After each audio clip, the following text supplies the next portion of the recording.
1950년 6월 25일 이 땅의 교회들이 새벽 기도회를 준비하고 있는 새벽 4시에 북한은 중공군과 함께 손을 잡고 폭풍 224라는 암호명으로 남침을 감행했습니다.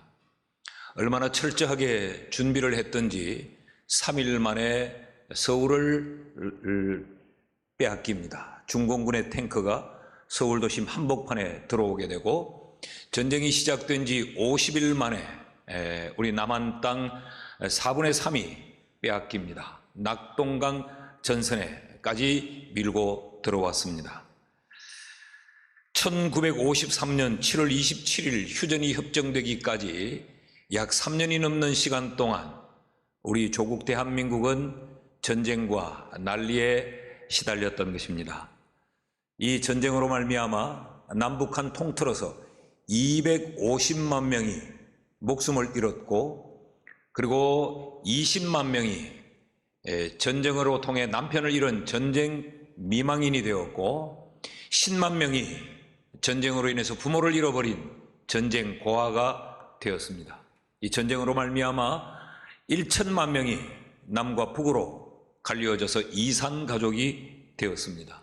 여러분, 이것이 전쟁의 무서움입니다. 오늘 여기 앉아있는 우리 대부분은 이 전쟁을 경험하지 않은 세대이기 때문에 전쟁이 얼마나 참혹하며 전쟁이 얼마나 무서운가를 실감하지 못할 것입니다. 6.25 전쟁은 그렇게 간단한 전쟁이 아니었습니다. 유엔 연합군이 결성이 되어서 투입이 될 만큼 이 세계 역사의 전쟁사에 남는 전쟁입니다. 그런데 이 전쟁이 오늘날 잊혀진 전쟁이 되고 있습니다. Forgotten World. 그래서 이 한국 땅에 일어난 6.25 전쟁을 전쟁사는 잊혀진 전쟁으로 이름을 붙이고 있습니다. 그러나 결코 잊을 수가 없는 전쟁입니다. 나라 없는 백성이 어디 있고 민족 없는 개인이 있을 수 있겠습니까? 원래 기독교는 애국하는 종교였고 기독교는 애족하는 종교였어요. 나라를 사랑하고 민족을 사랑하는 종교가 기독교였습니다. 한 단편적인 예로 일제시대 때 한국에서 선교하고 있던 한 미국 선교사가 본국으로 선교 보고를 보낸 선교 보고서에 이렇게 적혀 있습니다. 조선에서 대한민국에서 야소교인이 된다는 것은, 예수교인, 기독교인이 된다는 것은 곧 애국자가 된다는 말과 같다. 야소교인들은 참혹한 일본의 식민지 하에서도 결코 굴하지 않고 민족 독립의 소망을 포기하지 않는 유일한 조선민이었다라고 적고 있습니다. 그만큼 교회가 나라를 사랑했고 민족을 사랑했다는 말이죠. 실제로 1919년 3월 1일 이 민족 만세운동 당시에 작성된 독립선언문, 거기에 거명된 민족 대표 33명 중에 기독교인이 16명입니다. 민족 대표 33명 중에 기독교인이 16명이었다는 것이 아무런 감흥 없이 우리에게 들려지지만, 여러분, 이 당시 남북한을 통틀어서 우리 인구가 몇 명이었느냐? 약 2천만 명에 불과했습니다. 그 2천만 명 남북한 인구 중에 기독교인이 얼마였느냐? 약 20만에서 30만 명으로 추산합니다. 그러면 1% 혹은 1.5%밖에 되지 않아요. 100명 중에 1명이 기독교인 정도밖에 되지 않았다는 이야기입니다. 그런데 민족 대표 33명의 이름 가운데 16명이 기독교인이었다고 하는 것은 교회가 얼마나 애국하는 집단이요, 기독교가 얼마나 나라를 사랑하고 민족을 사랑하는 종교인가를 우리에게 정확하게 보여주고 있는 것입니다. 애국하는 길, 애족하는 길, 나라를 사랑하고 민족을 사랑하기 위해서 우리에게 무엇이 필요한가? 오늘 성경을 통해서 한 3가지를 배우려고 합니다. 오늘 본문은 우리가 읽었던 에스더서 4장은 유대인이 처한 민족적 위기를 배경으로 하고 있습니다. 바사의 왕, 페르시아 왕은 이 유대를 정복한 이 지배국이었어요. 그런데 이 유대인 민족을 말살하려고 하는 유대민족 말살 정책을 쓰고 유대민족을 멸절시키려고 하는 왕의 조서가 발표됩니다. 그러니까 지금 민족이 사라질 절체절명의 위기에 놓인 거지요. 이때 이 민족이 어떤 상황이었는가? 4장 3절 말씀을 보면 왕의 명령과 조서가 각 지방에 이름에 유대민족은 몰살시키려고 하는 이 왕의 조서가 다 지방까지 전달이 되어집니다. 그럴 때 유다인은 크게 애통하며 금식하며 울며 부러지저며 굵은 베옷을 입고 재에 누운 자가 무수하더라. 이제 우리 민족은 끝났다. 이제 우리는 나라가 사라진다. 그래서 이들은 통곡하고 울고 식음을 전폐하고 베옷을 입고 잿더미에 나가 앉았다는 거죠. 처절한 절망의 상황에 처했다는 겁니다. 이럴 때에 모르드게라고 하는 사람이 그 유대인 가운데 이 지배국인 바사 나라의 왕비로 가 있던 에스더라고 하는 유대 여자에게 사람을 통하여 연통을 넣습니다. 그에게 지금 네게 애국이 필요하다. 지금 네게 애족이 필요하다. 너 지금 왕궁에서 호의호식하며 잘 살고 있지만 너도 유대인이야. 그러므로 너도 나라를 사랑해야 돼. 민족을 사랑해야 돼. 라고 하면서 그에게 권고했던 내용이 우리가 읽은 본문의 말씀이에요. 어떻게 나라 사랑을 하라고 말했는가? 어떻게 민족을 사랑하라고 말했는가? 그 첫 번째가 개인주의를 극복해야 나라와 민족을 사랑할 수 있다고 가르칩니다. 여러분, 민족은 지금 포로로 잡혀 있고 나라의 주권은 빼앗겼습니다. 그런데 이 에스더는 자신들을 지배하던 지배국의 왕비로 가 있어요. 왕궁에서 잘 먹고 잘 입고 잘 삽니다. 민족은 어떻게 고난을 받든지 어떤 고통 가운데 있든지 나는 잘 먹고 지금 내 새끼들은 배부르고 있어요. 그런 그에게 모르드게가 이렇게 말합니다. 13절 말씀입니다. 모르드게가 그를 시켜 에스더에게 회답하되 너는 왕궁에 있으니 유다 모든 유대인 중에 홀로 목숨을 건지리라 생각하지 말라. 이 말씀을 잘 보십시오. 너는 지금 홀로 왕궁에 팔자 좋게 있구나. 그곳에서 너는 잘 먹고 잘 입고 편안하게 있구나. 그런데 그렇다고 해서 네 홀로 네 목숨을 건지리라고 생각해서는 안 된다라고 말해요. 무슨 이야기입니까? 개인주의에 빠지지 말라. 사람이 그렇게 개인주의에 빠지면 나라를 잃고 민족을 잃는다.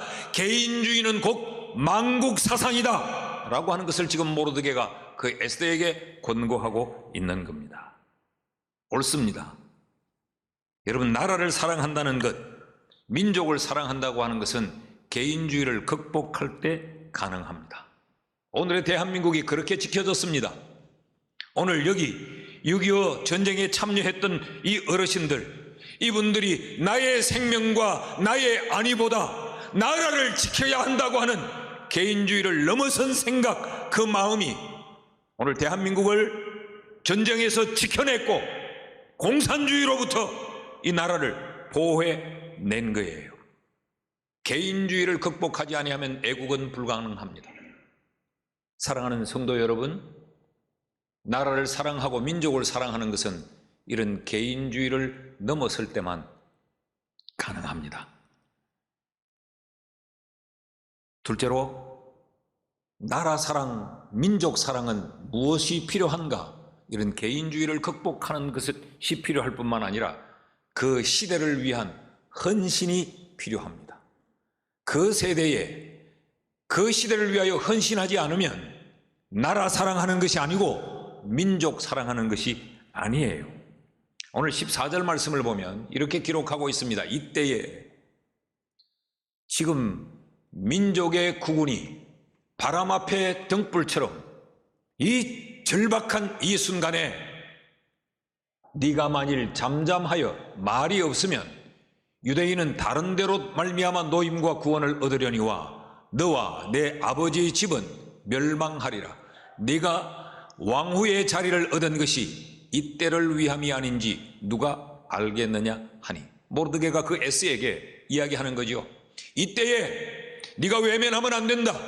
민족이 이런 위기를 만났는데 네가 외면하고 침묵하면 안 된다. 네가 왕후가 된 것도 기가 막히게 네가 포로의 국민이면서 그 지배국의 왕비가 된 것도 바로 이때, 이 시대, 이 순간을 위함이 아니겠느냐라고 편지를 보내요.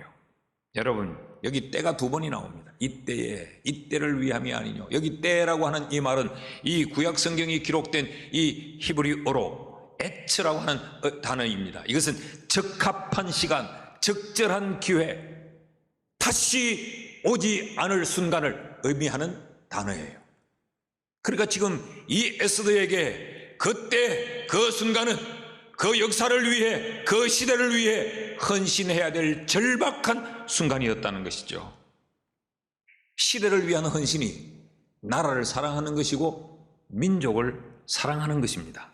여러분, 이 나라 대한민국은 바로 이렇게 그 1950년 그 6.25 전쟁이라고 하는 그 시대의 문제 앞에 기꺼이 생명을 내던지면서 헌신했던 시대의 헌신자들, 그들 때문에 오늘 조국은 여기 이렇게 번창할 수 있었고, 오늘 우리는 이 대한민국의 후손이 되어서 이 나라에서 지금 이 순간을 살고 있는 것입니다.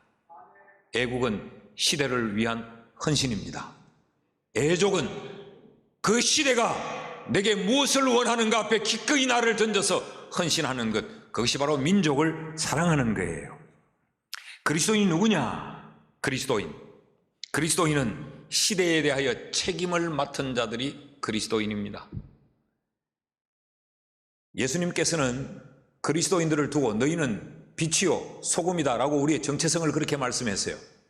근데 그 빛이요 소금이 어디에 빛이요 어디에 소금이냐? 여러분, 우리 찬장 안에, 우리 싱크대 위에, 우리 조리대 위에 소금이 아니고, 내가 끓이는 내 국사발 안에 소금이 아니고 너희는 세상의 소금이라 그랬어요. 그리스도인이 세상을 향하여서 책임질 존재라는 이야기지요. 너희는 빛이다. 내 침실에 협탁 위에 세워진 이 스탠드의 빛이 아니고, 내 서재방에 내가 한 장의 책을 보기 위해 켜둔 스탠드의 빛이 아니고 너희는 세상의 빛이다 라고 말씀했습니다. 이건 시대를 책임 맡은 자들이 그리스도인이라는 이야기입니다. 마태복음 5장 13절에서 15절 말씀을 보면 너희는 세상의 소금이니 소금이 만일 그 맛을 잃으면 무엇으로 짜게 하리요? 후에는 아무 쓸데없어 다만 밖에 버려져 사람에게 밟힐 뿐이니라. 너희가 세상의 소금이란 말은 세상을 향하여서 너희가 맛을 내며 세상이 부패해 들어가는 것을 방지해야 될 시대를 위한 헌신의 책임이 너희에게 있다는 이야기지요. 이어지는 말씀을 보세요. 너희는 세상의 빛이라. 산 위에 있는 동네가 숨겨지지 못할 것이요 사람이 등불을 켜서 말 아래 두지 않고 등경 위에 두므로 이러므로 집안 모든 사람에게 비치느니라. 너희가 세상의 빛이다. 많은 사람들의 어둠 가운데 헤맬 때에 그들에게 밝은 빛을 비추어야 될 이런 책임 있는 자들이다라고 예수님이 가르치고 있어요. 우린 예수님을 믿습니다. 우린 예수님을 따라갑니다. 우리가 믿고 따르는 그 예수님께서 너희는 시대를 위해 헌신해야 될 시대의 책임자들이라고 말씀을 하세요. 그래서 기독교는 애국의 종교요. 그래서 기독교는 애족의 종교입니다. 과거에 그리스도인들은 시대 정신이 있었어요. 이 시대에 우리가 뭘 해야 되는지, 이 나라를 위해 우리가 어떻게 해야 되는지, 이 민족을 위해 나는 뭘 해야 되는지, 이런 시대 정신이 있었는데 오늘의 교회는, 오늘의 시대는 내가 먼저요. 내가 먼저. 나라도 없어요. 교회도 없어요. 가족도 없어요. 나 중심입니다. 내가 먼저. 내 좋으면 돼요. 가지건 나라야 망하든 어떻든 이 민족이야 어떻게 되든 나 잘 먹고 나 잘 입고 나 좋으면 돼. 그래 기도가 전부 나를 향해 집중되어 있습니다. 내 평안하기를, 내 건강하기를, 우리 자식들 잘 되기를, 우리 교회만 잘 되기를. 나라와 민족과 교회도 가족도 없어요. 그래서 이 세대를 도망하는 세대라고 사회학자들은 이름을 붙여요. Runaway Generation. 오늘의 세대는 어렵고 힘겨운 문제들과 직면하려고 하지 않습니다. 그냥 외면해버리고 도망치려 합니다. 그리고 힘든 것을 견디지 못해요. 참지 못합니다. 너무 조급하고. 그래서 누가 나를 조금만 불쾌하면 사람의 생명까지도 해쳐버리는 철저하게 이기주의, 사명도 없고 헌신도 모르고 자신밖에 모르는 시대. 애미가 자식을 버립니다. 내 즐겁기 위해서, 내 편하기 위해서. 나는 우리 교회가 시대를 위해 헌신할 줄 아는 교회가 되기를 소망합니다. 여러분, 세대를 위한 사명을 우리 스스로 발견하고 깨달아 이 시대를 책임지는 그런 교회, 그런 성도가 될 수 있기를 축복합니다. 마지막으로 셋째로, 나라를 사랑하는 애국하는 길, 민족을 사랑하는 이 애족하는 길엔 무엇이 필요한가? 신앙에 매달린 기도가 필요합니다. 세상이 갖지 않은 교회만이 가지고 성도가 가진 유일한 무기입니다. 15절과 16절 말씀을 보십시오. 모르드게의 그 권면을 받은 에스더가 이렇게 말합니다. 에스더가 모르드게에게 회답하여 이르되, 당신은 가서 수산에 있는 유다인을 다 모으고 나를 위하여 금식하되 밤낮 3일을 먹지도 말고 마시지도 마소서. 나를 위해 금식하며 기도해달라. 식음을 전폐하고. 그러면서 나도 나의 시녀와 더불어 이렇게 금식한 후에 규례를 어기고 왕에게 나아가리니 죽으면 죽으리이다. 나도 금식을 하고 왕 앞에 갈 겁니다. 그런데 규례를 어기고 나간다. 이게 무슨 말인가? 여러분, 왕비라도 왕에게 마음대로 찾아가지 못해요. 왕이 불러야만 왕을 대면할 수 있습니다. 그러니까 왕이 부르지 않아도 나는 규칙을 어기고라도 난 왕 앞에 갈 거야. 죽으면 죽지 뭐. 이게 에스더의 죽으면 죽으리다 신앙이에요. 그리고 왕을 찾아가 왕을 아련합니다. 결국 여기 지금 내가 죽으면 죽으리다, 식음을 전폐하고 금식하는, 이건 절망과 포기의 금식이 아니고 신앙에 매달린 기도예요. 그래서 어떤 결과가 주어졌느냐? 결국 이 기도를 통해 바사 왕, 페르시아의 왕의 마음이 움직입니다. 부르지도 않았는데 그 왕의 어전으로 찾아온 그 왕비를 죽이지 않아요. 그 왕비의 말에 귀를 기울여 귀담아 듣습니다. 그래서 결국 유대인을 말살시키라고 하는 이 모략이 탄로가 납니다. 그리고 유대민족은 살 길을 얻어 자유함을 얻게 되는 기적 같은 일이 일어나게 됩니다. 그리스도인의 나라 사랑은 신앙에 매어 달린 기도여야 합니다. 여러분, 우리의 기도에 나라를 위한 기도가 있기를 축복합니다. 한번 생각해 보십시오. 여러분, 대통령을 위한 기도, 국무위원을 위한 기도, 국회의원을 위한 기도를 우리가 들어본 지가 언제며 우리의 기도 속에 있는지요? 그러면서 상대적으로 우리는 뭐 합니까? 나라를 원망하고 정치인들을 판단하고 비판하고 적개심을 가지고, 여러분, 사랑은 원망과 불평을 뒤로 합니다. 사랑이 없으니까 원망과 불평만 쏟아놓지, 미워만 하지. 사랑하면 원망과 불평을 뒤로 해요. 교회를 사랑하는 사람은 원망하고 불평하고 그러지 않습니다. 사랑이 빠지면 원망과 불평이 자리하게 됩니다. 진정으로 나라를 사랑하고 민족을 사랑하면 원망과 불평과 나라에 대한 어떤 정오와 적개심을 쏟아놓기 이전에 신앙을 부여잡고 하나님 앞에 기도합니다.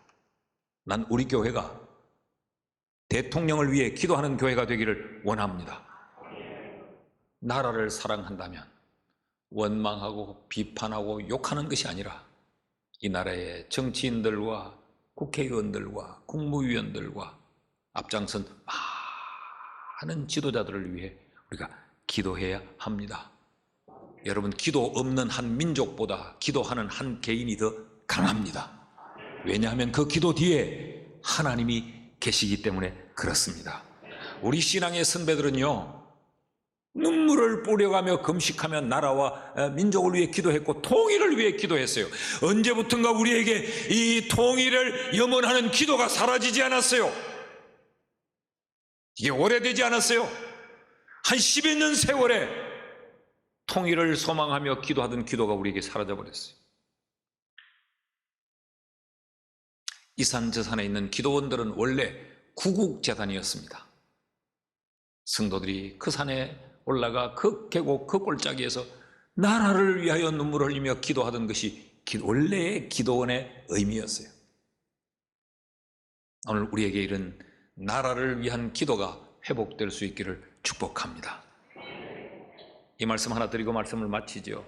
6.25 전쟁 때 우리 여기 어르신들이 전쟁을 치르고 있을 그때,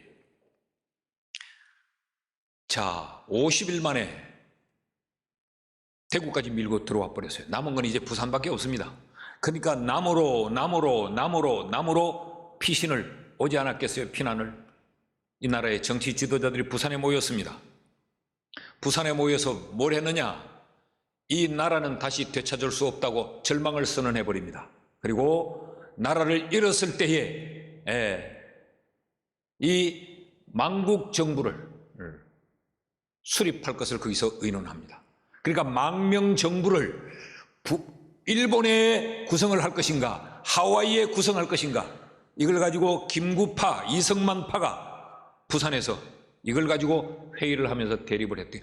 그 전쟁을 치고 지금 나라가 이제 한쪽 귀퉁이만 밀려나가 버리면 끝나는 그 상황에서도 나라를 되찾기보다 이미 나라는 잃었다고 생각하고 망명정부 구성에 누가 주도권을 잡으며 누가 여기 책임을 질 것인가, 이걸 가지고 논의를 했어요.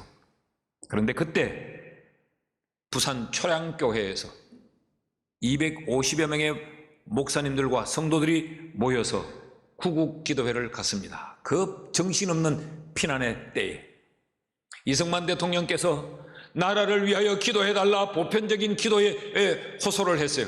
그때 경남 도지사였던 이 양승봉 장로님이 이 기도회 자리를 주선하고 이 뒤에서 후원을 하면서 기도회 자리가 마련이 되고 기도회가 2주간 진행이 됩니다. 그때 그 기도회에서 설교를 하고 기도회를 이끌었던 목사님이 우리 교단의 어른들이죠. 한상동 목사님, 그리고 박영용 목사님, 그리고 박윤선 목사님, 이분들이 2주 동안 설교를 하면서 기도회를 이끌었습니다. 그때가 언제냐? 8월 30일경입니다. 그렇게 2주간의 기도를 마칠 때 9월 15일 메가드는 인천 상륙작전을 성공합니다. 여러분, 이것이 우연일까요? 그 2주간 눈물을 흘리며 금식하며 나라를 위하여 신앙에 매달려 기도했던 그 결과가 기가 막힌 타이밍으로 나타난 거죠. 그리고 그로부터 약 2주 뒤 9월 28일 메가드는 서울을 탈환합니다. 빼앗겼던 서울을 다시 탈환합니다. 그리고 그 다음 날 29일 정오 낮 12시에 메가드 장군은 이승만 대통령에게 이렇게 보고합니다. 하나님의 은혜로 우리는 한국의 수도를 해방하였습니다. 대한민국의 수도 서울을 대통령 각하가 영도하는 대한민국 정부에 돌려드립니다. 오늘의 승리는 결코 하나님의 도우심이 없었다면 불가능하였습니다. 말씀을 맺습니다. 우리는 나라를 위해, 민족을 위해 기도해도 금세 눈앞에 어떤 변화의 열매가 나타나지 않아요. 그러니까 기도해도 별 소용이 없는 것처럼 보여져요. 그러나 그럼에도 불구하고 기도해야 됩니다. 그럼에도 불구하고 우리는 나라를 사랑해야 됩니다. 내 것이 손해가 되고 내가 희생을 당해도 우리는 나라를 사랑해야 돼요. 여러분, 꽃은요 질 줄 알지만 핍니다. 꽃이 한번 피어서 영원하리라고 생각하고 피는 게 아니에요. 찬바람이 불어오면 나는 말라 떨어진다는 걸 알지만 꽃은 꽃을 피웁니다. 왠지 아십니까? 꽃이기 때문에 그렇습니다. 그리스도인은 손해가 되어도 내가 희생을 해도 나라를 사랑해야 됩니다. 왠지 아십니까? 우리가 대한민국 백성이기 때문에 그렇습니다. 오늘 우리에게 다시 한번 애국이라는 말, 애족이라는 말 다시 한번 기억하고 우리가 나라 사랑하는 우리 교회와 우리 성도들이 될 수 있기를 주의 이름으로 축복합니다.